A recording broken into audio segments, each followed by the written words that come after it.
तो चलो अब हम लोग स्टार्ट करते हैं प्रॉफिट मैक्सिमाइजेशन या प्रॉफिट ऑप्टिमाइजेशन, जो कि होगा हमारा practical portion of this particular chapter. ठीक है, so what do mean by optimization? इस टर्म का क्या मतलब होता है optimization? The term optimization is used to mean either maximization और मिनिमाइजेशन। जब हम किसी चीज को मैक्सिमम करना चाहते हैं तो हम अपने रेवेन्यूज को मैक्सिमम करना चाहते हैं, अपने प्रॉफिट को मैक्सिमम करना चाहते हैं, that is known as maximization. और मिनिमाइजेशन का मतलब होता है हम अपने कॉस्ट को मिनिमम करना चाहते हैं। ठीक है, दोनों ही सिचुएशन में ये कॉन्सेप्ट हमारी मदद करेगा। आपको प्रॉफिट बढ़ाना है, रेवेन्यू बढ़ाना है तो भी ये मदद करेगा, आपको कॉस्ट को कम करना है तो भी ये कॉन्सेप्ट मदद करेगा। In general terms goal of firm includes maximization of profit और मिनिमाइजेशन ऑफ कॉस्ट। कॉस्ट को कम करना, प्रॉफिट को बढ़ाना किसी भी फर्म का गोल होता है। In the following lines, some of the basic aspects of mathematical techniques of maxima and minima are revisited from an economic viewpoint. तो कुछ अब बेसिक कॉन्सेप्ट मैक्सिमा मिनिमा पे आने से पहले कुछ बेसिक कॉन्सेप्ट्स हम लोग रिविजिट करते हैं जो इकोनॉमिक्स में हमने पहले भी पढ़े हैं। भाई, टोटल रेवेन्यू किसको कहते हैं? What do you mean by total revenue? Total revenue कैसे कैलकुलेट होता है? Number of unit sold multiply by price per unit. तो सपोज मैं आपसे कहता हूं भाई आपने 100 यूनिट सेल करे और एक एक यूनिट 2-2 रुपए का सेल करा, तो आपका टोटल रेवेन्यू कितना है? आपका टोटल रेवेन्यू है 200 रुपीज। आपने 100 यूनिट सेल करे और एक एक यूनिट 2-2 रुपए का सेल करा, तो आपका टोटल रेवेन्यू कितना हो गया? 200 rupees is your total revenue, that is your total revenue. Quantity multiply by price. Quantity कितनी सेल करी? 100 यूनिट्स। प्राइस कितना एक एक क्वांटिटी का हुआ भाई? 2 रुपए। सो 200 रुपए इज द टोटल रेवेन्यू। ठीक है, अब मैं आपसे पूछना चाहता हूं भाई एवरेज रेवेन्यू बता दो। एवरेज रेवेन्यू क्या है? एक एक क्वांटिटी कितने कितने में बिकी, एवरेज रेवेन्यू बोलते हैं इसको। ठीक है, एवरेज रेवेन्यू कैसे निकल के आएगा? आप टोटल रेवेन्यू को डिवाइड कर दो नंबर ऑफ यूनिट से। आपके नंबर ऑफ यूनिट्स कितने हैं? 100। आपके नंबर ऑफ यूनिट्स 100 हैं, तो आपका एवरेज रेवेन्यू निकल के आ जाएगा कि जी एक एक पीस का आपने कितना प्राइस चार्ज किया। तो इसमें आपने एक एक पीस का, एक एक यूनिट का कितना प्राइस चार्ज किया? आपने 2 रुपए पर यूनिट चार्ज किया। सर ये क्या बात हुई? वो यूनिट आपने मल्टीप्लाई कर दिया तो रेवेन्यू निकल गया, वही सर एवरेज कर लिया तो आपका एवरेज रेवेन्यू। वो एक ही तो बात हो गई, पर यूनिट प्राइस ही तो होगा एवरेज रेवेन्यू। हाँ, पर यूनिट प्राइस ही होगा, लेकिन कई बार क्या होता है 100 में से 10 यूनिट सेल हुए 3 रुपए के, ठीक है, 50 यूनिट सेल हुए 4 रुपए के, फिर 40 यूनिट सेल हुए 2 रुपए के। इस केस में एवरेज प्राइस निकालना पड़ता है क्योंकि प्राइस अलग अलग है।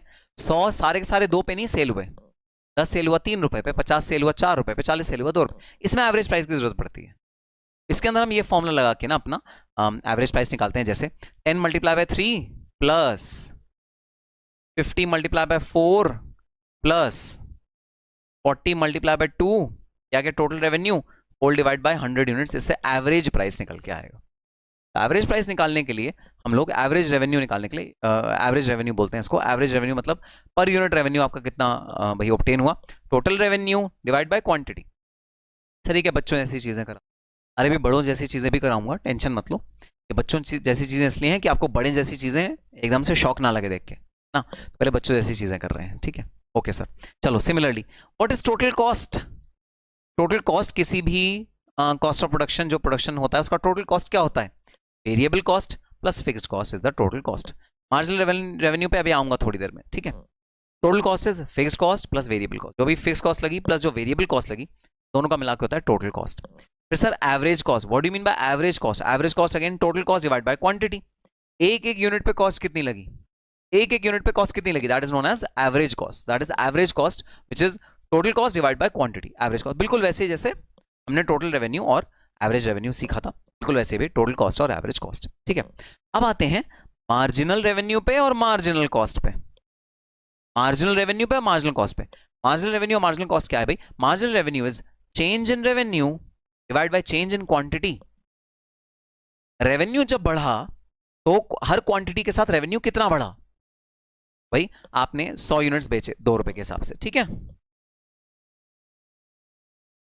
देखो यहां पर इसी एग्जांपल में आपको बताता हूं कि कैसे हमारा मार्जिनल रेवेन्यू निकल के आएगा। तो ये था भाई आपका एवरेज रेवेन्यू। ठीक है, ये था आपका एवरेज रेवेन्यू। 2 रुपए था आपका एवरेज रेवेन्यू, पर यूनिट आपने 2 रुपए के हिसाब से सेलिंग करी। 100 यूनिट्स थे 2-2 रुपए के हिसाब से, 200 रुपए आपका टोटल रेवेन्यू था, 2 रुपए था आपका एवरेज रेवेन्यू। ठीक है, अब आप इस लेवल पे प्रोडक्शन कर रहे थे, आपको एक नया ऑर्डर मिला। वो नया ऑर्डर में उस पर्सन ने आपको बोला कि भाई हमको ना 20 यूनिट फालतू चाहिए, 20 यूनिट्स हमें फालतू चाहिए, हमें 20 यूनिट्स आप एक्स्ट्रा बना के दो।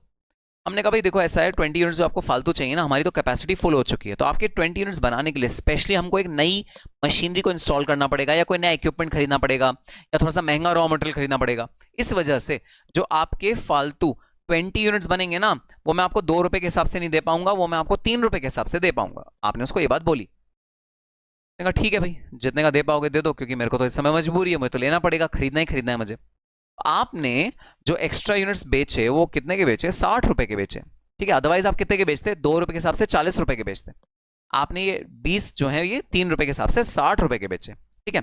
एडिशनल आपने भाई रेवेन्यू जनरेट करा और एडिशनल क्वांटिटी बेची।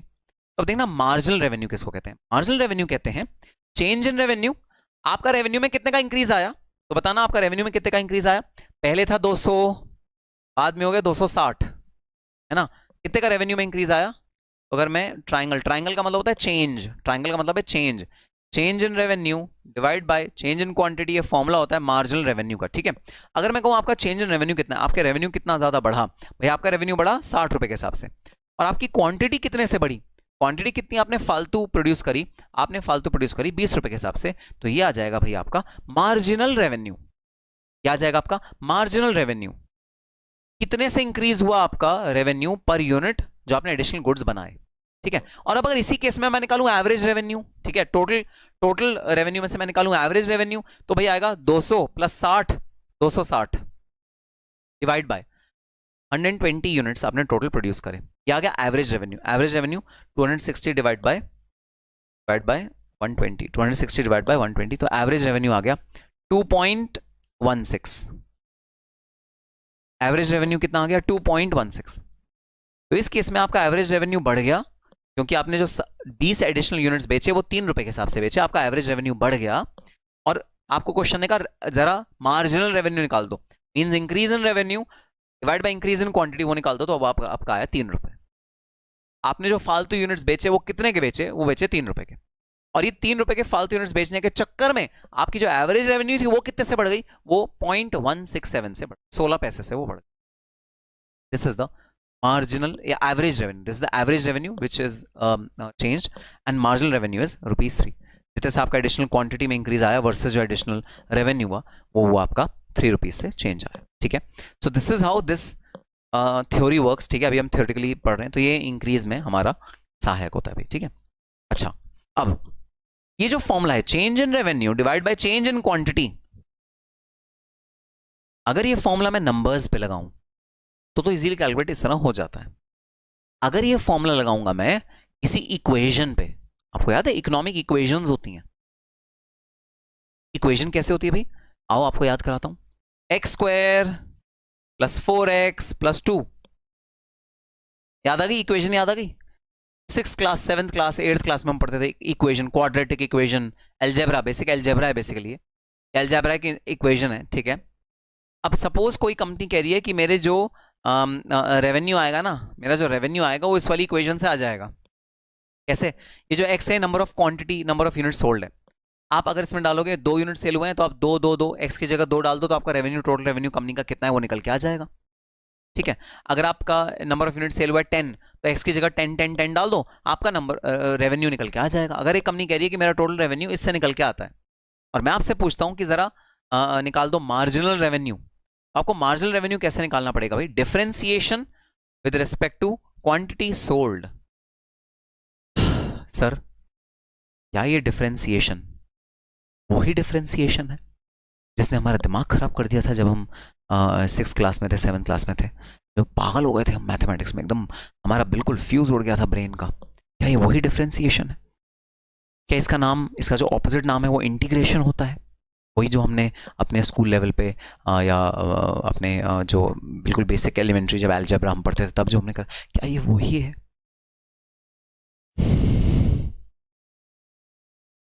जी हाँ, ये वही है। ना सर ना, कह दो कि ये झूठ है, कह दो कि ये सारी चीजें हमें दोबारा नहीं पढ़नी, कह दो ये झूठ है, इतना अत्याचार हम नहीं सह पाएंगे अपने ऊपर सर, कह दो कि ये सब झूठ है।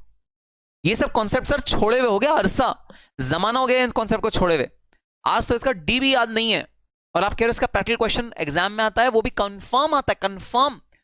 इतनी ज्यादती हो रही है हमारे साथ। डिफरेंशिएशन पढ़ाया जाएगा अब हमें, ये अलजेब्राइक इक्वेशन सॉल्व करने को दी जाएंगी। कह दो कि ये सब झूठ है। कैसे कह दूं कि ये सब झूठ है, कि ये बिल्कुल सच है। लेकिन चिंता की कोई बात नहीं है। किसका है ये तुमको इंतजार, मैं हूं ना, देख लो इधर तो एक बार, मैं हूं ना, खामोश क्यों हो, जो भी कहना है कहो, दिल चाहे जितना इक्वेशन उतना समझ लो, एग्जाम में अच्छे मार्क्स आएंगे ये कंफर्म है, मैं हूं ना। तो घबराने की बिल्कुल बात नहीं है। चाहे डिफरेंशिएशन हो चाहे इंटीग्रेशन हो, मैं तुम्हें इस तरह कराऊंगा और एग्जाम ओरिएंटेड कराऊंगा। हमें कोई रिसर्च नहीं करनी, हमें कोई मैथमेटिकल डेरिवेशंस नहीं करनी, हमें कोई मैथमेटिशियन नहीं बनना। मैं इस तरह इसके प्रैक्टिकल क्वेश्चंस तुम्हें कराऊंगा कि तुम्हें बिल्कुल भी मतलब ये फील नहीं होगा कि तुम मैथमेटिक्स कर रहे हो। एक बड़ा सिंपल सा प्रोसीजर है जो मैं पूरा कराऊंगा और उसके अकॉर्डिंग हम लोग अपना काम करते चलेंगे। तो डरने की बिल्कुल बात नहीं है, टेंशन लेने की बिल्कुल बात नहीं है। बिल्कुल टेंशन मत लो, बिल्कुल स्ट्रेस मत लो। बस अभी फॉर्मूला समझो। फॉर्मूला क्या, मार्जिनल रेवेन्यू निकालना है तो डिफरेंशिएट करना पड़ता है revenue with respect to quantity sold. कैसे करते हैं, क्या करते हैं, सब बताऊंगा ड्यूरिंग द क्लास।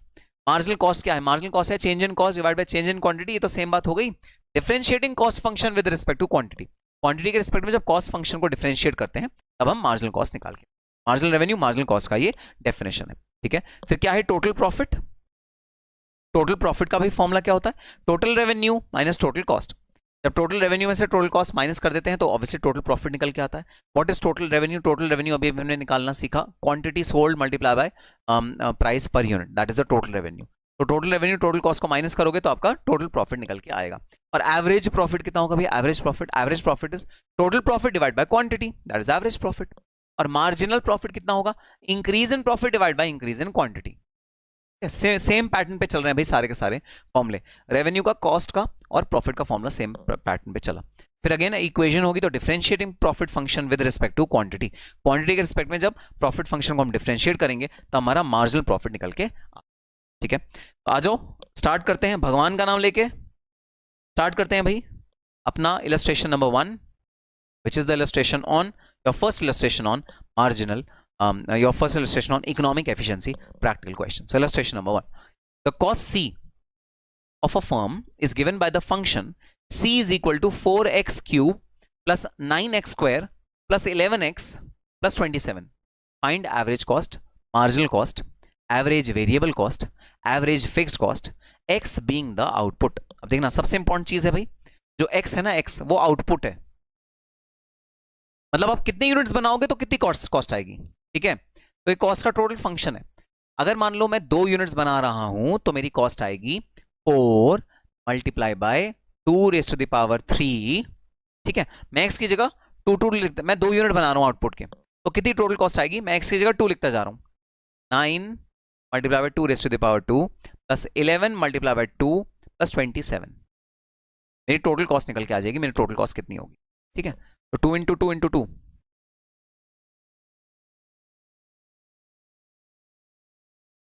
हो गया 32 प्लस 2 इंटू 2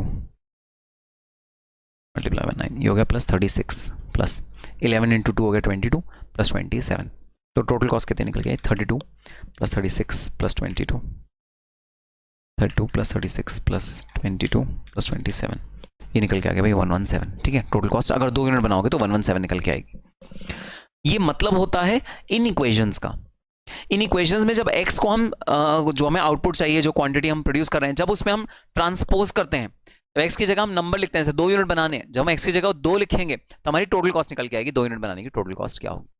अब सपोज मैं 3 यूनिट बनाऊं, ठीक है, तो 3 यूनिट बनाने के लिए मैं जो x है ना, x की जगह 3 लिख दूंगा, तो यहाँ 2 की जगह 3 3 3 हो जाएगा, तो मेरी टोटल कॉस्ट निकल के आ जाएगी। अगर मैं 3 यूनिट बनाऊं तो कितनी टोटल कॉस्ट होगी वो निकल के आ जाएगी। सो ये इक्वेशन ये दर्शाती है कि आपका cost with respect to your output क्या आपस में रिलेशनशिप होता है। अब एक और चीज समझ लो जरा, एक और चीज समझ लो जरा, क्या है भाई, ये जो इक्वेशन है उसमें जहां जहां तो x लगा हुआ है, ठीक है, ये कॉस्ट है वेरिएबल कॉस्ट। वेरिएबल कॉस्ट का क्या मतलब होता है, it changes with output. Output जैसे जैसे चेंज होगा वेरिएबल कॉस्ट भी चेंज होगी। तो जहां x लगा हुआ है वो है वेरिएबल कॉस्ट, ठीक है, और जहां कांस्टेंट है वो है फिक्स्ड कॉस्ट, जैसे 27 है वो है फिक्स्ड कॉस्ट। इसका क्या मतलब हुआ, ये चाहे आप जितने भी आउटपुट बना लो ये चेंज नहीं होगी, ये फिक्स रहेगी, 27 रुपए आपका फिक्स रहेगा, ये चेंज नहीं होगा। So always cost is a combination of variable cost and fixed cost. Fixed cost का पहचान ही होती है इसके साथ एक्स नहीं लगा होता, वेरिएबल कॉस्ट की पहचान होती है इसके साथ एक्स लगा हुआ होता है। तो चलो और स्टार्ट करते हैं question number 1।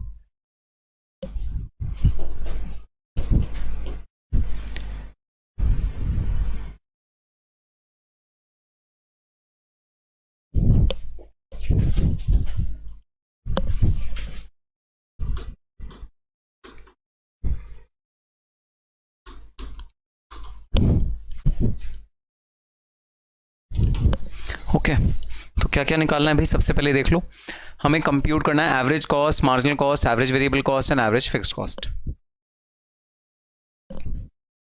So computation of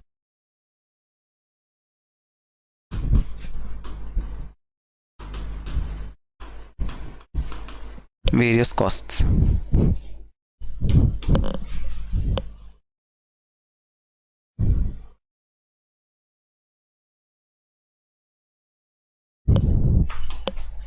ठीक है, तो भाई कॉस्ट फंक्शन सबसे पहले एज इट इज कॉपी कर लेते हैं। 4x cube 9x square, so cost is equal to 4x cube plus 9x square plus 11x plus 27, ठीक है, प्लस 11x प्लस 27। तो भाई अगर मैं आपसे पूछूं इसमें से बताना वेरिएबल कॉस्ट कितना है, तो आप कहोगे सर ये वाला वेरिएबल कॉस्ट है। अगर मैं आपसे पूछूं इसमें फिक्स कॉस्ट कितना है, तो आप कहोगे सर ये वाला फिक्स कॉस्ट है। ये भाई फिक्स कॉस्ट है और ये वेरिएबल कॉस्ट है।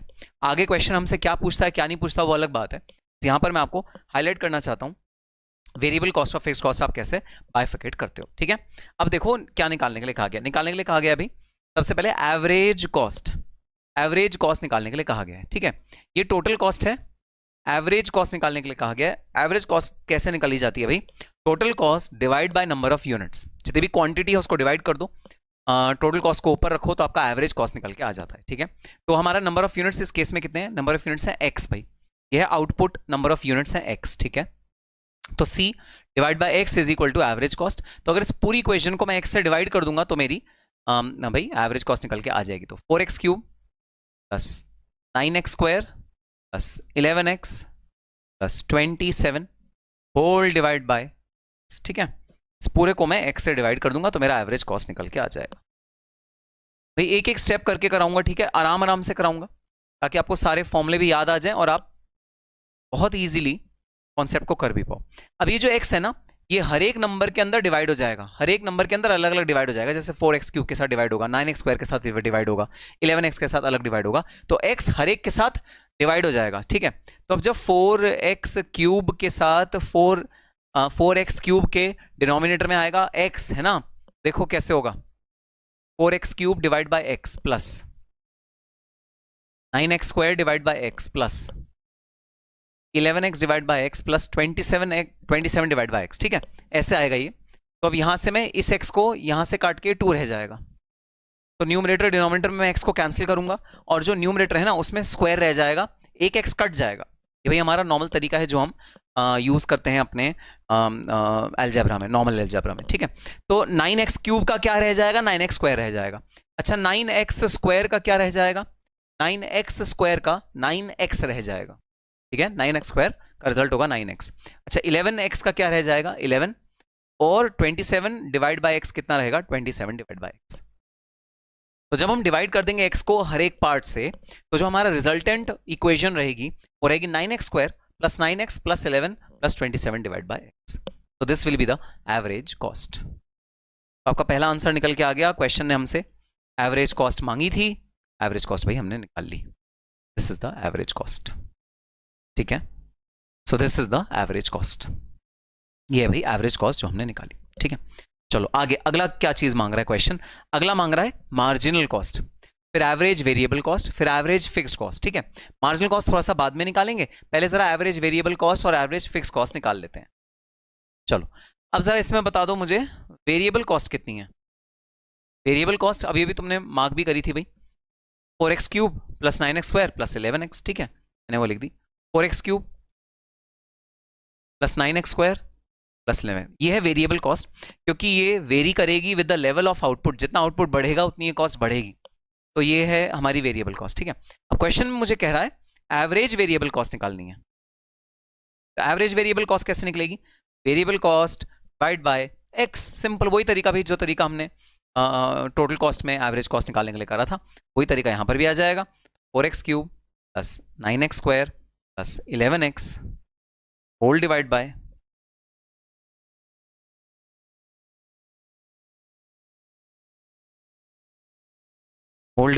x। तो इक्वेशन क्या बचेगी भाई? ये इक्वेशन बचेगी 4x square plus 9x plus 11। ये आ गई भी एवरेज वेरिएबल कॉस्ट। ये इक्वेशन आ गई भाई एवरेज वेरिएबल कॉस्ट। तो एवरेज वेरिएबल कॉस्ट कितनी आ गई? 4x square plus 9x plus 11। ये आ गई भी एवरेज वेरिएबल कॉस्ट। ठीक है, समझ में आई बात? ठीक है, average variable cost, average variable cost. ठीक है भाई, ये आ गई एवरेज वेरिएबल कॉस्ट। अब बात करते हैं अगला जो क्वेश्चन में कहा हुआ है, अगला कहा हुआ है एवरेज फिक्स्ड कॉस्ट निकाल के लानी है। ठीक है, एवरेज फिक्स्ड कॉस्ट। तो सबसे पहले तो बता दो फिक्स्ड कॉस्ट कितनी है भाई? जो फिक्स्ड कॉस्ट है वो है 27 इज द फिक्स्ड कॉस्ट। ठीक है, अब फिक्स्ड कॉस्ट कौन सी होती है? जहां पर x मल्टीप्लिकेशन में नहीं होता उसे बोलते हैं फिक्स्ड कॉस्ट। इस केस में फिक्स्ड कॉस्ट है 27। अगर मुझसे कोई पूछे सर एवरेज फिक्स्ड कॉस्ट निकाल दो, मुझे क्या करना पड़ेगा? Fixed cost divide by x which is equal to 27 divide by x। तो एवरेज फिक्स्ड कॉस्ट कितनी आ गई? 27 divide by x is the average fixed cost. ठीक है भाई, average fixed cost is 27 divide by x। तो तीन हमारे आंसर आ गए, जो तीन आंसर में क्वेश्चन में पूछे में। एक है एवरेज कॉस्ट, वो निकाल दिया, एवरेज वेरिएबल कॉस्ट निकाल दिया, एवरेज फिक्स्ड कॉस्ट निकाल दिया, तीनों आंसर हमने निकाल दिए। इक्वेशन की तरह ही पूछा हुआ है, इक्वेशन की तरह ही हमने आंसर दे दिया। Average cost, average variable cost और एवरेज फिक्स्ड कॉस्ट का तीनों का आंसर भाई हमने दे दिया। ठीक है सर, बात समझ में आ गई। चलो अब एक आखिरी चीज और सबसे इंपॉर्टेंट चीज यहां पर अब करनी बची है, which is calculation of marginal cost. अब आपको क्या निकालना है? मार्जिनल कॉस्ट मतलब increase in cost with per unit increase in number of units. जितने नंबर ऑफ यूनिट्स बढ़ेंगे उतना कॉस्ट में इंक्रीज आए, तो that is known as marginal cost. ठीक है, अब मार्जिनल कॉस्ट कैसे निकालते हैं? तो भाई हम वापस नोट्स में आते हैं। मार्जिनल कॉस्ट निकालने का तरीका, change in cost divide by change in quantity. ये तो अगर नंबर्स में हमें दिया हुआ होता तो हम ये मेथड को यूज करके अपना मार्जिनल कॉस्ट निकाल के ले आते, लेकिन यहाँ नंबर्स में नहीं दिया हुआ। तो हमको क्या करना है? हमको करना है differentiating the cost function with respect to the quantity. हम डेरिवेटिव निकालेंगे कॉस्ट फंक्शन का विद रिस्पेक्ट टू क्वांटिटी। जितनी क्वांटिटी है उसके रिस्पेक्ट में जो डेरिवेशन होगा हम वो निकालेंगे। सर क्या होता है डेरिवेशन? आओ देखते हैं क्या होता है डेरिवेशन। ठीक है, तो marginal cost is equal to derivation of your cost with respect to y. So d, so आपको डेरिवेटिव निकालना है पूरे कॉस्ट फंक्शन का। जो ये कॉस्ट है ना, कॉस्ट, इस कॉस्ट फंक्शन को डिराइव करना है। ठीक है, तो entire equation will be derived, so cost function will be derived.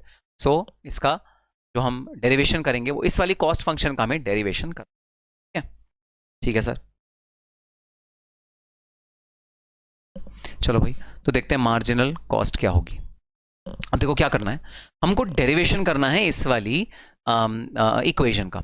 अब डेरिवेशन करते कैसे हैं जरा ये सुनना। ठीक है, डेरिवेशन करने का तरीका क्या होता है, डिराइव करने का मेथड क्या होता है। ठीक है, स्टेप बाय स्टेप बताऊंगा, आराम आराम से बताऊंगा, वो मेथड आपको फॉलो करना है और आंसर निकालना है। ठीक है, तो देखो हमें ना इसके हर एक एलिमेंट को डिराइव करना है। ठीक है, सबसे पहले वाला वेरिएबल उठाएंगे विच इज 4x क्यूब।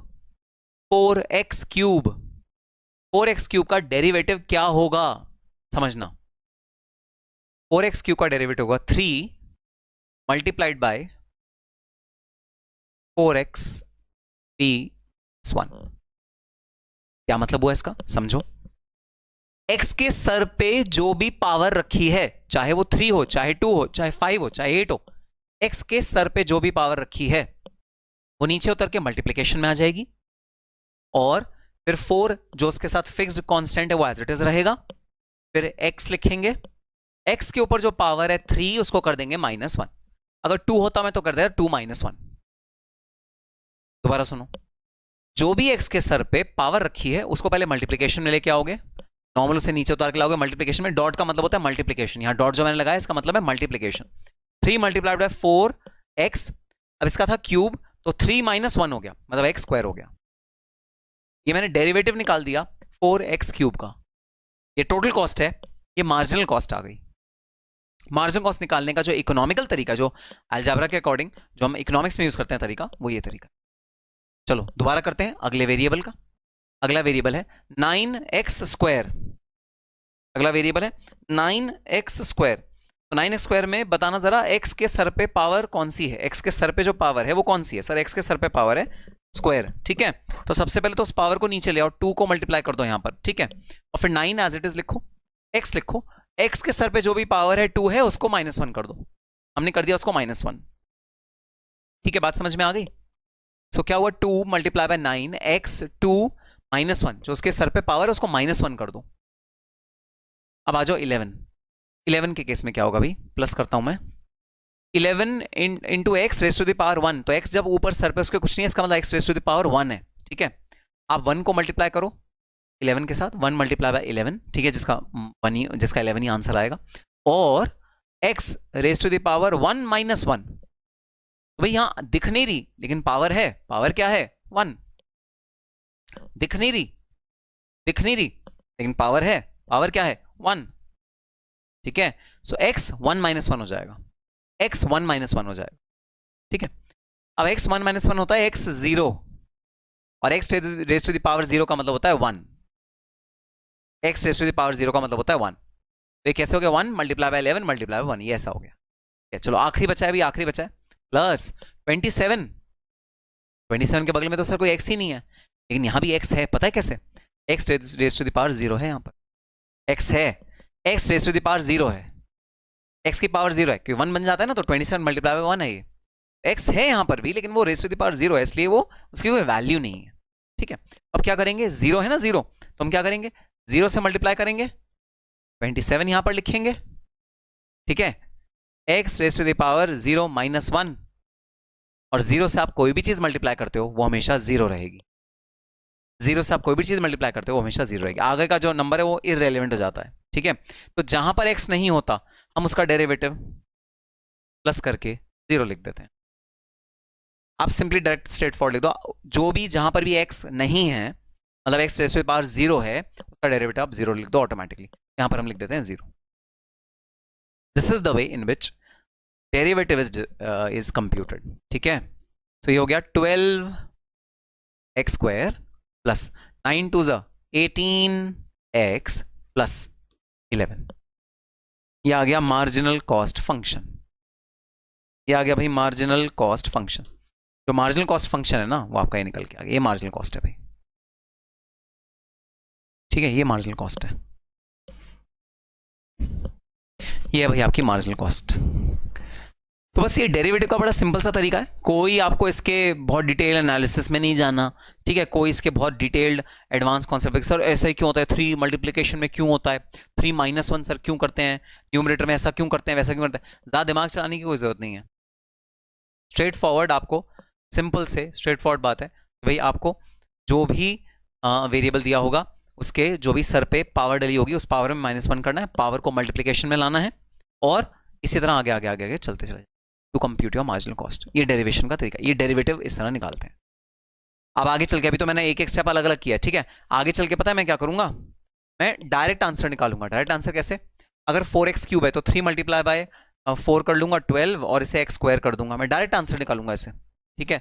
अब 9x² है तो मैं 18x डायरेक्टली कर दूंगा, 18x डायरेक्टली कर दूंगा, 11x है तो मैं इसे डायरेक्टली 11 कर दूंगा, ठीक है, और 0 ऐड कर दूंगा, मैं डायरेक्टली करूंगा उसे, ऐसे एक एक स्टेप में नहीं करूंगा, जैसे अभी मैंने आपको दिखाया, मैं डायरेक्टली भी कर दूंगा जब भी हमारा आगे क्वेश्चन एडवांस आएगा। बट ये तरीका आपको समझना बहुत ज्यादा जरूरी है कि हम डिराइव कैसे करते हैं, डेरिवेटिव कैसे निकल के आता है किसी भी नंबर का, वो तरीका आपको जानना बहुत ज्यादा जरूरी है।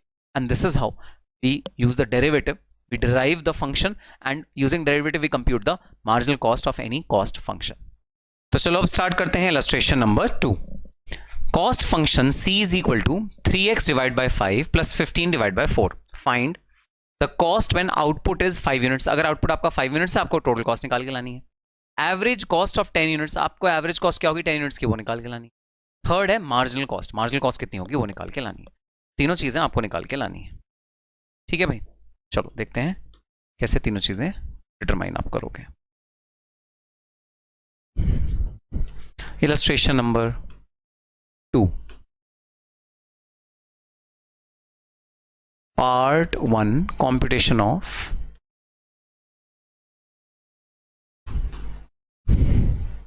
illustration number 2, part 1, computation of cost when output is 5 units.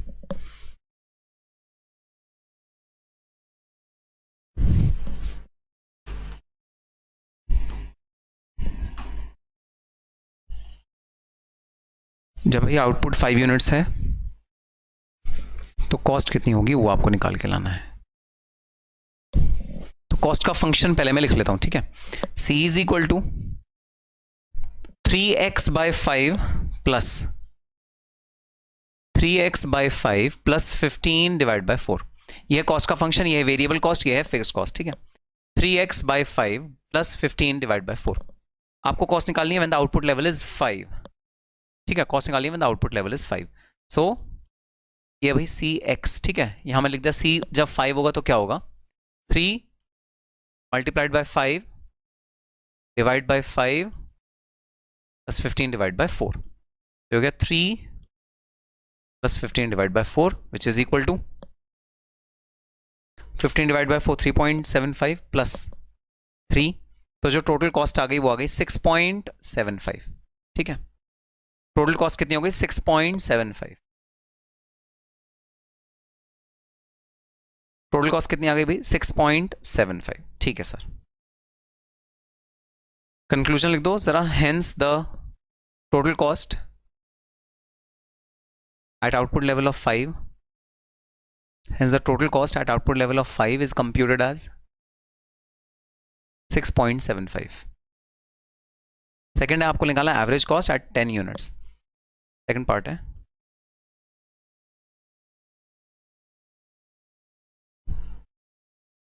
computation of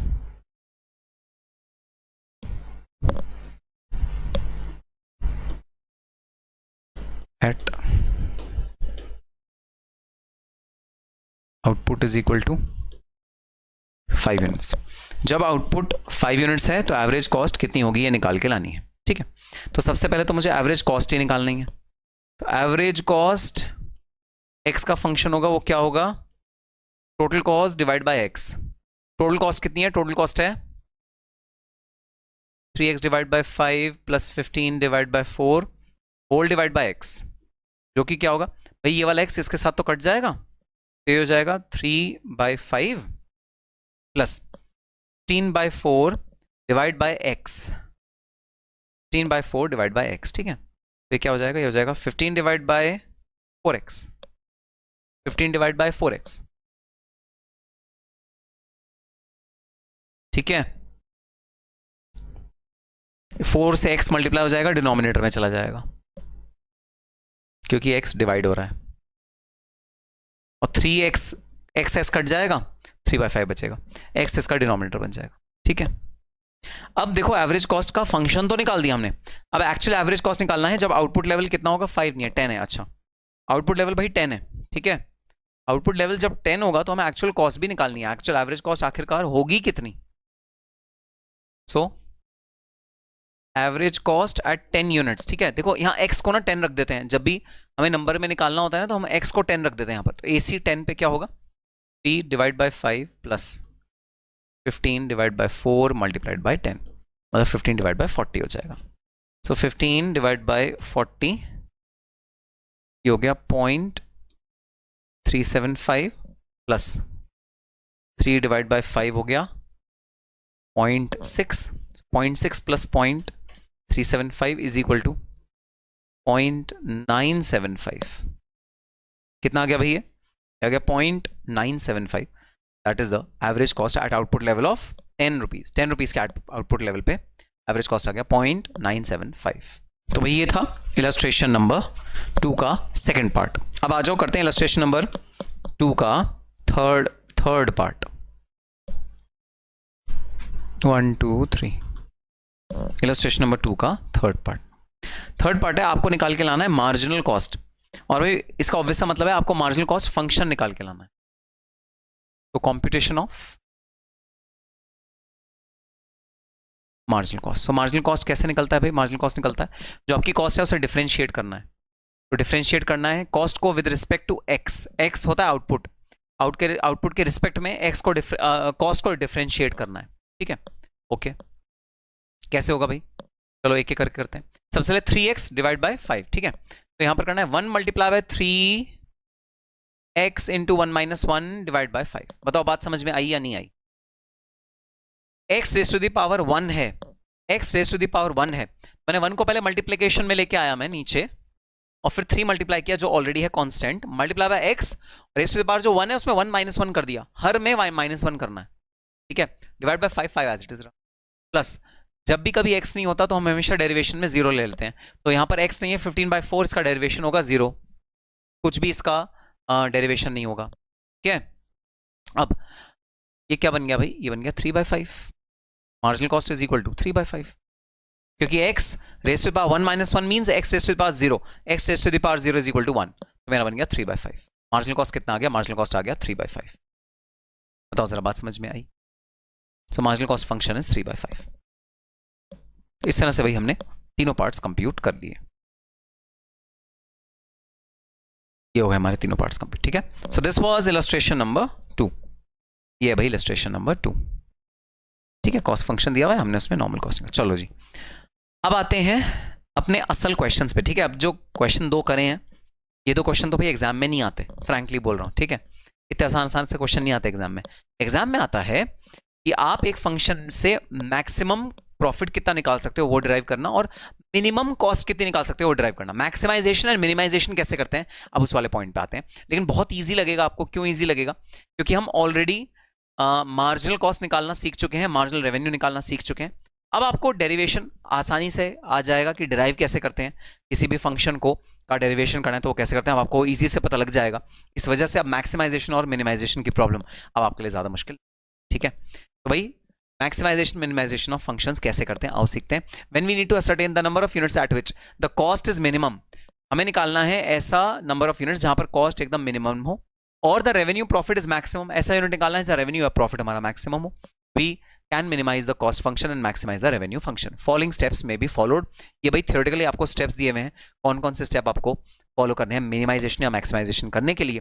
क्या मैं प्रैक्टिकली करके दिखाऊंगा एक मिनिमाइजेशन या मैक्सिमाइजेशन, उसके बाद ये स्टेप्स पढ़ूंगा तो आपको ज्यादा अच्छे से समझ में आएंगे। ठीक है, थियोरेटिकली स्टेप्स बाद में पढ़ेंगे, पहले प्रैक्टिकली एक एग्जांपल है यहाँ पर आपकी बुक के अंदर कि हम प्रैक्टिकली इस एग्जांपल को सॉल्व करेंगे, मिनिमाइजेशन मैक्सिमाइजेशन कैसे करते हैं, और फिर हम लोग थियोरेटिकली स्टेप्स पढ़ेंगे, आपको एकदम से समझ में। चलो आओ ये एग्जाम्पल हम लोग ऑप्टिमाइज करते हैं। हमें क्या निकालना है? हमें इस एग्जाम्पल, ये जो इक्वेशन है इसका, ये इक्वेशन अपने मैक्सिमम चरम सीमा तक कब पहुंचेगी वो निकालना है, और मिनिमम इसका वैल्यू कब निकल के आएगा वो निकालना है। दो ऐसे एक्स के वैल्यू निकालने हैं। तो देखो एक्स है ना, एक्स को तुम 1 रख दो, 2 रख दो, 3 रख दो। ठीक है, अब देखो 3x cube minus 3x square plus 126x plus 59। तो इसमें x को तुम जितना बढ़ाते जाओगे उतना नंबर ही बढ़ता जाएगा, लेकिन एक पॉइंट पे आके ये रुक जाएगा। ठीक है, एक पॉइंट के बाद ये बढ़ेगा नहीं, एक पॉइंट के बाद ये घटना शुरू हो जाएगा।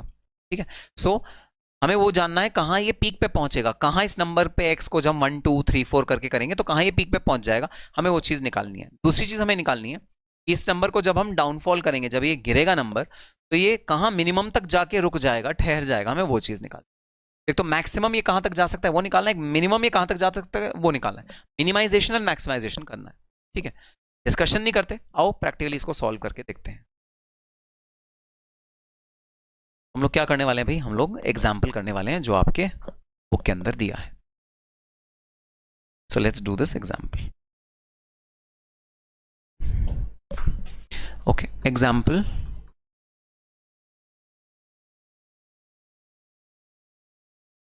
optimization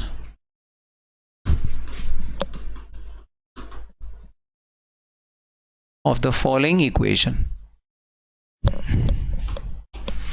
है y is equal to 2x cube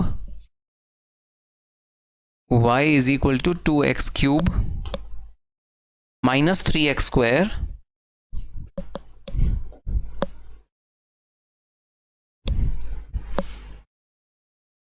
minus 30x square plus minus 30x square plus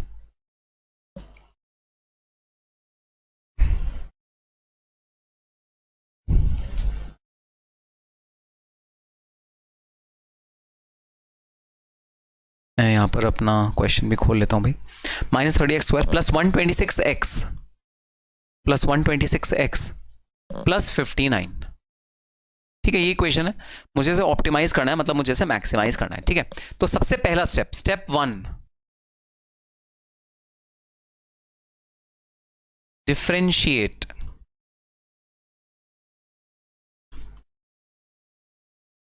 the equation with respect to x।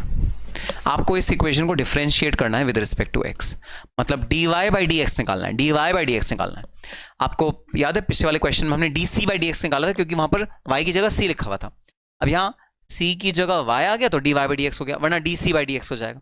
तो इक्वेशन का जो भाई हमारा फर्स्ट पॉइंट होता है वो वही d के साथ यहाँ पर जुड़ जाता है। तो dy बाई dx हमें फर्स्ट डेरिवेटिव निकालना है इस वाली इक्वेशन का। ठीक है, अब मैं डायरेक्टली करूंगा, लॉन्ग कट नहीं अपनाना। 3 को मल्टीप्लीकेशन में ले आओ 2 के साथ, तो 3 multiply by 2 is equal to 6। ठीक है, और x क्यूब है तो क्यूब में -1 कर दो तो बचेगा 2। डायरेक्ट किया मैंने। अब की बार मैंने बिल्कुल भी भाई लंबा तरीका नहीं अपनाया है, क्योंकि अब आप 2 क्वेश्चन ऑलरेडी कर चुके हो। अब मैं लंबा तरीका नहीं अपनाऊंगा, मैं छोटा तरीका अपनाऊंगा, मैं जो शॉर्टकट होगा वो लूंगा। ठीक है, डायरेक्टली आंसर करेंगे। अब एक स्टेप फालतू हम ऐड नहीं करेंगे आंसर को निकालते हुए। ठीक है सर, फेयर इनफ, क्योंकि लास्ट क्वेश्चन में हमने डिटेल में एक एक स्टेप अलग अलग किया था। इस वाले क्वेश्चन में कोई जरूरत ही नहीं है, लोग अलग अलग ही करेंगे। वेरी वेरी गुड, हम लोग अलग अलग करेंगे। ठीक है सर, चलो अब आ जाओ स्टेप नंबर 2। स्टेप नंबर 2 और स्टेप नंबर फर्स्ट पहले खत्म नहीं हुआ, पूरी इक्वेशन को करना डिफरेंशिएट। ठीक है, अब 2 को 30 से मल्टीप्लाई करो। 2 को जब 30 से मल्टीप्लाई करोगे तो आ जाएगा 60, और एक्स स्क्वायर की जगह आ जाएगा x raise to the power 1। X square की जगह आ जाएगा x raise to the power 1, क्योंकि 2 में से माइनस हो जाएगा, 2 - 1 हो जाएगा, तो x raise to the power 1। ठीक है, फिर आ गया 126x। 126x x raise to the power 1 है भाई, यहां पर 1 से मल्टीप्लाई होगा 126, और x में हो जाएगा 1 - 1। 1 - 1 होता है 0, मतलब 1, यहां रह जाएगा 126। 126x का बन जाएगा 126, और लास्ट में प्लस 59 इग्नोर कर दो। 59 जहां पर x नहीं होता उसका डेरिवेटिव हमेशा 0 होता है, इग्नोर कर दो। हाँ, एक चीज लिख सकते हो, +0 लिख दो। ठीक है, तो ये आ गया भाई स्टेप 1। हम क्या कर रहे हैं, हम मैक्सिमाइज या मिनिमाइज करने की कोशिश करें, इस इक्वेशन को जानने की कोशिश करें। ये इक्वेशन अपने मैक्सिमम चरम सीमा पर कौन से x यूनिट्स पर पहुंचेगी और मिनिमम चरम सीमा पर कौन से x यूनिट्स में पहुंचेगी, कोशिश कर रहे हैं हम कंप्यूट करने की। ठीक है सर, बात समझ में आ गई। तो ये आ गया भाई फर्स्ट डेरिवेटिव, स्टेप 1 हमारा खत्म हो गया। स्टेप 1 होता है differentiate equation with respect to x। ठीक है, अब लिखा मैंने स्टेप 2। स्टेप 2 होता है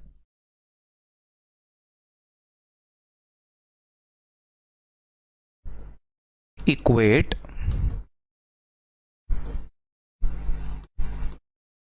the differentiated equation with 0 and compute value of x। अब आपको क्या करना है, अब आपको इस इक्वेशन को इक्वेट करना है 0 से इक्वेट करना है इस इक्वेशन को। ये इक्वेशन भाई हमारी 0 के इक्वल रखनी है, और x की वैल्यू कंप्यूट करके लानी है कि x की वैल्यू कितनी होगी, x का अमाउंट कितना होगा वो कैलकुलेट करके लाना है। इसको आपको 0 के इक्वल रखना है। ठीक है, 0 के इक्वल रख के हमें x की वैल्यू निकाल के लानी है कि x की वैल्यू क्या होगी अगर ये पूरी इक्वेशन 0 हो जाती है, तो x की वैल्यू क्या होगी हमें ये निकाल के लाना है। ठीक है सर, बात समझ में आ गई। चलो इस इक्वेशन को सर 0 के इक्वल रखो। कैसे, 6x square plus 60x plus 126 is equal to 0।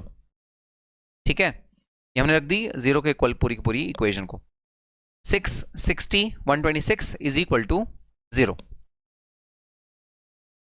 ठीक है भाई, ठीक है सर। तो भाई एक चीज इन सब में कॉमन है, मैं इस पूरी इक्वेशन को 6 से डिवाइड कर सकता हूं। तो देखना मैंने क्या किया, क्योंकि अब इसे सॉल्व करना है ना हमें, तो उसको इजी करने की कोशिश करनी है।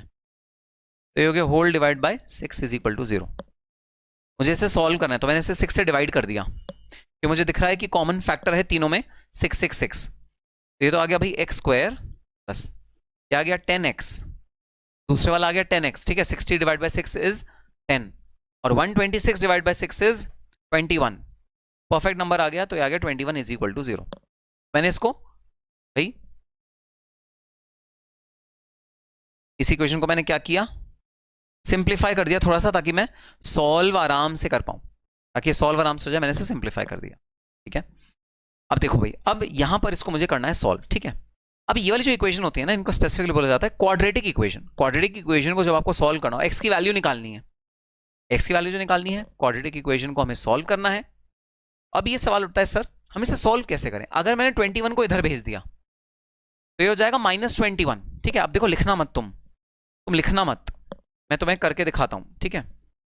सपोज x मैंने कॉमन ले लिया, ये हो गया x + 10 और मैंने 21 को उधर भेज दिया तो ये हो गया -21। इक्वेशन के उधर जब आप किसी भी चीज को भेजते हो तो वो नेगेटिव हो जाता है, 21 इधर आके नेगेटिव हो गया। उधर मैंने x को कॉमन ले लिया, x × x + 10। अब यहां फिर दोबारा हम फंस गए, क्योंकि यहाँ x² x और नो x का वो है ना, तो ये सिंपली इस तरह से भाई ये वाली इक्वेशन सॉल्व नहीं हो सकती। हम इसे सिंपली सॉल्व नहीं कर सकते, हम इस तरह सॉल्व नहीं कर सकते। इन इक्वेशन को बोला जाता है क्वाड्रेटिक इक्वेशन। क्वाड्रेटिक इक्वेशन को सॉल्व करने का तरीका क्या होता है मैं आपको बताता हूं, सुनना जरा ध्यान से।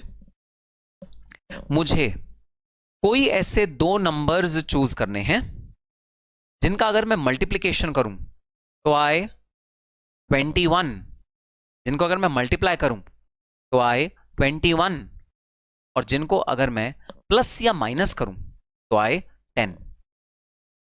ऐसे दो नंबर सोचो जिनका अगर मैं मल्टीप्लीकेशन करूं तो आए 21, और उनको प्लस या माइनस करूं तो आए 10। दोनों का आपस में प्लस या माइनस करूंगा तो आएगा 10, और अगर मल्टीप्लाई करूंगा तो आएगा भाई 21। दो ऐसे नंबर जिनको मल्टीप्लाई करने से आए 21, ठीक है, प्लस या माइनस करने से आए 10। ऐसे दो नंबर कौन से होंगे भाई, 7 and 3। 7 3 is 21, 7 multiply by 3, 7 3 is 21, और 7 और 3 को जब ऐड करोगे तो आएगा 10 है भाई, दोनों हैं। अभी तुक्का मारना पड़ेगा, तुक्का हिट एंड ट्रायल है। फिर ऐसे कैसे सोच पाएंगे हम, अरे सोच पाओगे, क्यों नहीं सोच पाओगे, प्रैक्टिस करेंगे तो छुआएंगे तुमको। दो नंबर जिनको ऐड करोगे तो 10, मल्टीप्लाई करोगे तो 21। 7 मल्टीप्लाई बाय 3 21, 7 + 3 10, दो नंबर आपको मिल गए, ठीक है। अब देखो क्या करना है, सॉल्व कैसे करना है। x² + 7x + 3x + 21 is equal to 0। देखो मैंने सिंपली क्या किया, मैंने जो ये 10x है ना, 10x इसको दो पार्ट्स में डिवाइड कर दिया। 10x को मैंने दो पार्ट्स में डिवाइड कर दिया, 7 और 3 कर सकते हैं ना, बिल्कुल कर सकते हैं। मैंने दो पार्ट्स में डिवाइड कर दिया। जब मैंने इसे दो पार्ट्स में डिवाइड करा, अब जब मैं इसे सॉल्व करूंगा तो इजीली सॉल्व हो जाएगा। देखना कैसे,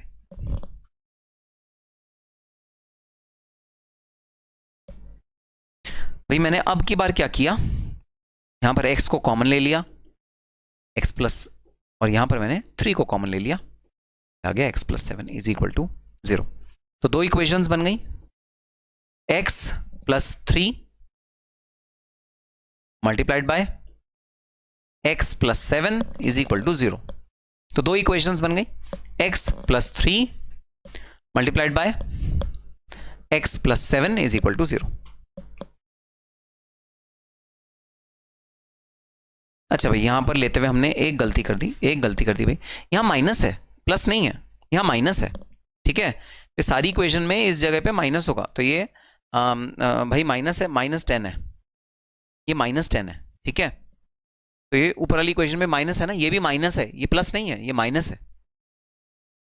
तो जो इक्वेशन है मैंने जब उसे इक्वेट किया तो माइनस का साइन वहां पर लगाना, ठीक है, ठीक है सर। तो अब क्या है भाई, दो ऐसे नंबर जिनको प्लस या माइनस करके आए 10 अगर लाना है ना, तो इधर भी रहेगा -7x, इधर भी रहेगा -3x, -7x और -3x रहेगा, ठीक है। तो यहां पर क्या होगा, x -7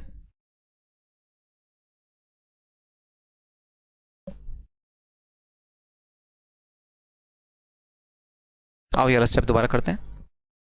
तो यहां पर आया भाई x² -10x + 21, ठीक है। मैंने -10x को -7 और -3 में बाइफिकेट कर दिया। यहां मैंने x कॉमन लिया, ये आ गया x माइनस 7 प्लस यहां पर मैंने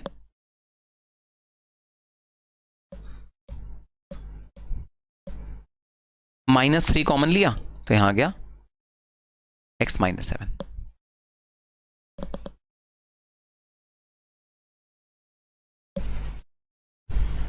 ठीक है, सो मैंने यहां पर भी x माइनस 3 कॉमन लिया, तो यहां पर क्या इक्वेशन आ गई, यहां पर इक्वेशन आ गई x minus 3 into x minus 7 is equal to 0। x minus 3 into x minus 7 is equal to 0। तो अब ये हमारी क्वाड्रेटिक इक्वेशन सॉल्व हो गई। अब x के भाई दो वैल्यूज आ गए, 0 से जब तुम उधर लेके जाओगे तो दो वैल्यूज x के क्या आ गए, एक आ गया 3, एक आ गया 7। x के दो वैल्यूज आ गए, क्या आ गए, एक आ गया 3, एक आ गया 7। बस यहां पर प्लस को माइनस कर लेना, ये माइनस 10x होगा।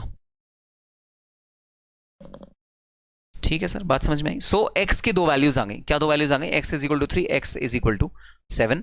जो हमारी दो वैल्यूज हैं वो दोनों वैल्यूज 7 और 3 आ गई। मतलब इन दो वैल्यूज पे या तो हमारा x मैक्सिमम होगा या मिनिमम होगा। ठीक है, इन दोनों वैल्यूज पे ही होगा। ठीक है सर, चलो अब आ जाते हैं अपने स्टेप नंबर 3 पे। ये था स्टेप नंबर 2, अब आ जाओ स्टेप नंबर 3। स्टेप 3 में आपको क्या करना है,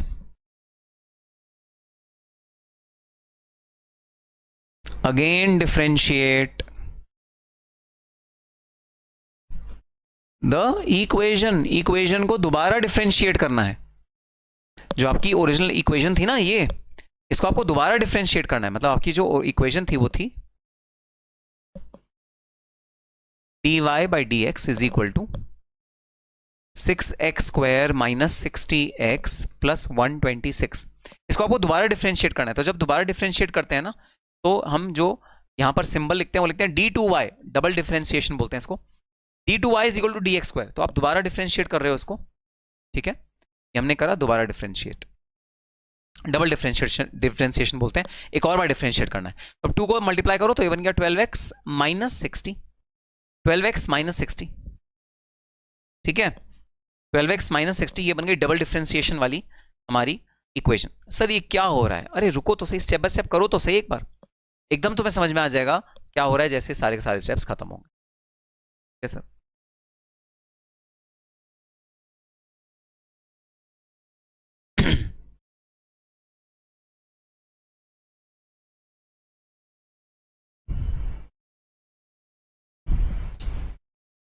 ठीक है भाई, बात समझ में आ गई। अब क्या करना है समझना, अब क्या करना है जरा समझना। ये जो डबल डिफरेंशिएशन निकाला ना आपने, स्टेप 4 में क्या करना है, put the values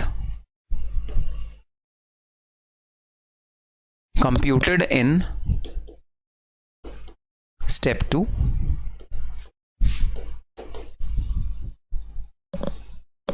in the equation derived in step 3, in the equation derived in step 3। तो भाई जो स्टेप 3 में इक्वेशन आई है वो क्या है, डबल डिफरेंशिएशन वाली, d2y divide by dx square is equal to 12x minus 60। ठीक है, अब जो आपने स्टेप 2 में x की वैल्यू निकाली है ना, उसको यहां लगाओ। सबसे पहले x इज इक्वल टू 3 लगाना, और यहीं पर हम x इज इक्वल टू 7 भी लगाएंगे। दोनों वैल्यूज को इस वाली इक्वेशन में लगा के देखना क्या अमाउंट आता है। Put x is equal to 3, यहां पर होगा put x is equal to 7। ठीक है, x को पहले रखो 3, तो ये होगा 36 minus 60। 12 multiply by 3, 36 minus 60, 36 minus 60, तो नेगेटिव फिगर आ गया, ये आ गया नेगेटिव 24। ठीक है, और यहां पर क्या होगा 36, 7 आ गया ना, 7 12 12 इंटू 7 84 माइनस 60, ये आ गया पॉजिटिव 24, ये आ गया भाई पॉजिटिव 24। एक आ गया नेगेटिव 24, एक आ गया पॉजिटिव 24। ठीक है, तो दोनों का हमारा आंसर आ गया डबल डेरिवेटिव का। ठीक है, आप समझना इसका कंक्लूजन क्या है। इसका कंक्लूजन ये है कि जब आप x को 3 रखोगे, मतलब जब 3 क्वांटिटी आप प्रोड्यूस करोगे, तब आपका मैक्सिमम पॉइंट अटेन होगा और जब आप क्वांटिटी रखोगे 7 तब आपका मिनिमम पॉइंट अटेन होगा। सर आपको कैसे पता लगा? आप समझना कैसे पता लगा। डबल डेरिवेटिव करने के बाद, स्टेप 2 की फिगर्स इसमें पुट करने के बाद, अगर डबल डेरिवेटिव का आंसर नेगेटिव में आया तो आपका ये पता लगता है ये वाला पॉइंट है मैक्सिमम पॉइंट। नेगेटिव मतलब मैक्सिमम पॉइंट, इस पॉइंट में आपका मैक्सिमम नंबर डिराइव होगा। और अगर डबल डेरिवेटिव करने के बाद पॉजिटिव नंबर आया, इसका मतलब ये नंबर है मिनिमम पॉइंट। 7 जब रखोगे तो जो 7 आप इस वाली इक्वेशन में रख के देखना, जो ओरिजिनल इक्वेशन है ना आपकी, जो ओरिजिनल इक्वेशन है ये वाली इक्वेशन, इसमें 3 रख के देखना, 7 रख के देखना, ठीक है। 3 जब रखोगे तो इस वाली इक्वेशन का मैक्सिमम पॉइंट निकल के आएगा, और जब 7 रखोगे तो इस वाली इक्वेशन का मिनिमम पॉइंट निकल के। चलो एग्जाम में जरूरत नहीं है, लेकिन यहां पर ना थोड़ा सा हम प्रूव करके देखते हैं ये चीज सच होगी या झूठ होगी। एक बार ना प्रूव करके देखते हैं ये चीज सच होगी या झूठ होगी। चलो भाई, सबसे पहले मैक्सिमम वाली बात जज करके देखते हैं कि 3 अगर हम रखें उस ओरिजिनल वाली इक्वेशन में तो हमारा अमाउंट क्या आएगा, 2x³ + 3x² + 126x, ठीक है। सो ये भाई आपको कॉपी नहीं करना आपके रजिस्टर में, ये सिर्फ आपकी जनरल नॉलेज के लिए मैं ये बता रहा हूं, ठीक है। इक्वेशन दोबारा से बता दो जरा। 2x³ - 3x, 2x³ - 30x plus 126x plus 59, ठीक है। अब x की जगह रख दो 3³ - 30 into 3 plus 126 into 3 plus 59 plus 59, ठीक है। 3 into 3 into 3 3 into 3 27 multiply by 2 54, तो ये आ गया भाई 54 माइनस 90 आ गया, 30 मल्टीप्लाई बाय 9 90 हो जाता है, plus 126 multiply by 3 126 multiply by 3 378 plus 59 किया, ठीक है। 378 प्लस 59 प्लस 54 माइनस 90, क्या आ गया 401। तो 3 जब रखा ना तो हमारी ये 3 में क्या था, मैक्सिमम नंबर आना था ना, ये मैक्सिमम नंबर आया भाई। 3 जब रखोगे तो आपका कितना आ रहा है 401, ये मैक्सिमम नंबर आया है, इससे ऊपर नहीं जा सकता, इससे कम होगा। 7 तक जब जाओगे तो इससे कम होता, ठीक है। 2 रख के देखें, 2 अगर ये मैक्सिमम है तो भाई 2 पे इससे ज्यादा नहीं आना चाहिए ना, 4 पे इससे ज्यादा आना चाहिए ना 2 पे इससे ज्यादा आना चाहिए, ज्यादा नहीं आना चाहिए। आओ जरा इस पे 2 एक बार सब्स्टिट्यूट करके देखते हैं।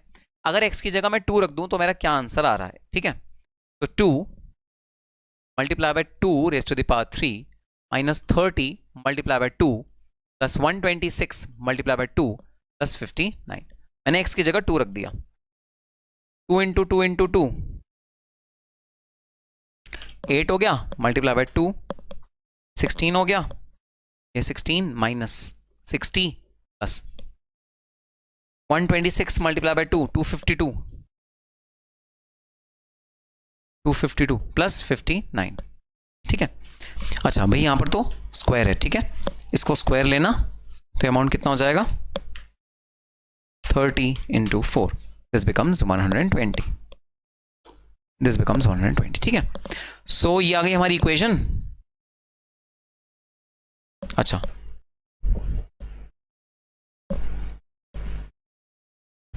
this becomes 120, so कितना आ गया 16 प्लस 252 प्लस 59 माइनस 120, ये फिगर आ गई हमारी 207।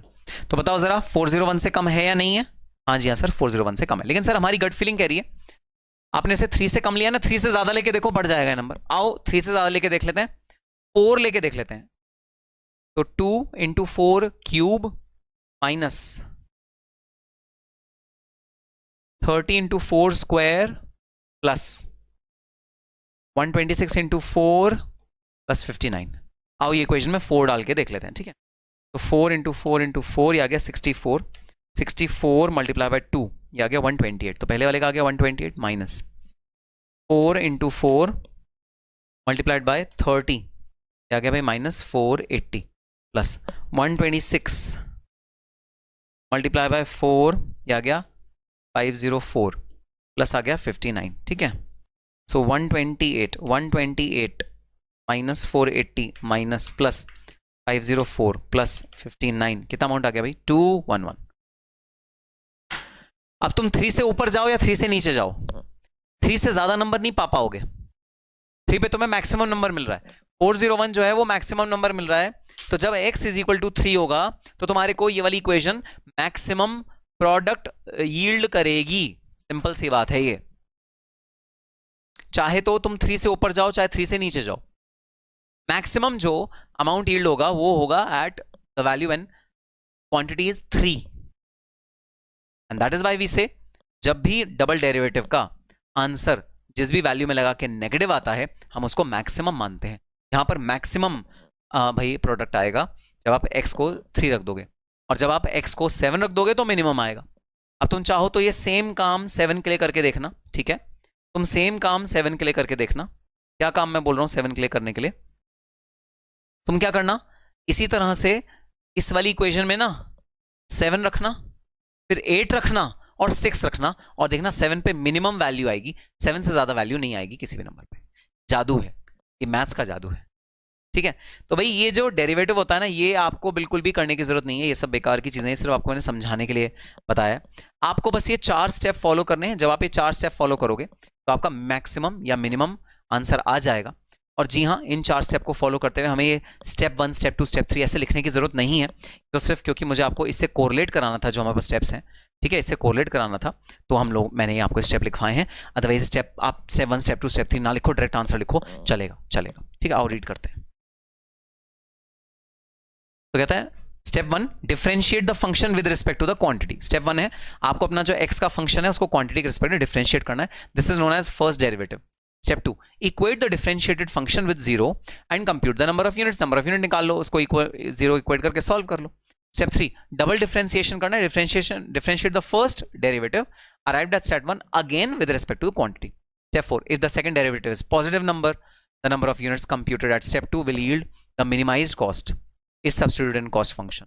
If the second derivative is negative number, the number of unit computed at step 2 will yield the maximized revenue or profit if substituted in revenue and profit function. Simple सी बात, ठीक है? अब एक फालतू बात कही हुई है जो किसी क्वेश्चन में आएगी तो मैं कराऊंगा। अगर मान लो किसी भी इक्वेशन का जो आंसर निकला वो प्लस माइनस दोनों निकला, जैसे कई बार मैथ्स में क्या होता है ना, आप अंडर रूट लेते हो तो प्लस माइनस दोनों निकलता है, प्लस माइनस 3 आंसर निकल जाता है, ठीक है? तो वहां पर मिनिमाइजेशन और मैक्सिमाइजेशन नहीं हो सकता भाई। उस वाली इक्वेशन को हम कहते हैं कि ये जो फंक्शन है ये इंक्रीजिंग एंड डिक्रीजिंग फंक्शन है रिस्पेक्टिवली। उसमें मिनिमाइज या मैक्सिमाइज नहीं हो सकता क्योंकि प्लस भी है माइनस भी है, तो मिनिमाइज या मैक्सिमाइज नहीं हो सकता। उसको हम कहेंगे ये इंक्रीजिंग फंक्शन है या डिक्रीजिंग फंक्शन है, ऐसा नाम देंगे उसको, ठीक है? सो भाई ये है 4 स्टेप्स जो आपको मिनिमाइजेशन और मैक्सिमाइजेशन के करने होते हैं। और जी हाँ, जितना प्रैक्टिस करोगे उतना ज्यादा आपका हाथ निखरेगा इन 4 पे, ठीक है? अब भाई आप इसका आंसर लिख लो, पहले जो एग्जांपल है ना, आप एग्जांपल का आंसर लिख लो, कंक्लूजन लिख लो, यहां पर कंक्लूजन लिखो। Hence the function is maximum, hence the function is maximum when x is equal to 3। Hence the function is maximum when x is equal to 3, full stop. The function is minimum. The function is minimum when x is equal to 7. The function is minimum when x is equal to 7. तो x जब 7 है तो function minimum है, x जब 3 है तो function maximum है, इस वाली इक्वेशन, ठीक है? तो भाई आपको ब्रॉडली अब समझ में आ गया कि मिनिमाइजेशन मैक्सिमाइजेशन करते कैसे हैं। अब आओ प्रैक्टिकल क्वेश्चन की तरफ चलते हैं और अपना एक अच्छा बढ़िया सा प्रैक्टिकल क्वेश्चन सॉल्व करके देखते हैं। The cost function of a firm is given by c is equal to x cube minus 4x square plus 7x। एक आपको कॉस्ट फंक्शन दिया हुआ है किसी भी फर्म का। Find at what level of output average cost is minimum and what level will it be. आपको बताना है कि जो output average cost, total cost नहीं, यहां टोटल कॉस्ट दी हुई है, आपको बताना है एवरेज कॉस्ट मिनिमम कौन से यूनिट्स पे होगा और कितना वो एवरेज कॉस्ट होगा, ये बताना है। अब की बार जो मिनिमाइज करना है वो एवरेज कॉस्ट को मिनिमाइज करना है, टोटल कॉस्ट को नहीं, ध्यान रखना। तो पहले टोटल कॉस्ट फंक्शन से एवरेज कॉस्ट निकाल के लाएंगे, फिर मिनिमाइजेशन मैक्सिमाइजेशन के सारे स्टेप्स लगाएंगे, ठीक है सर? बात समझ में आ गई?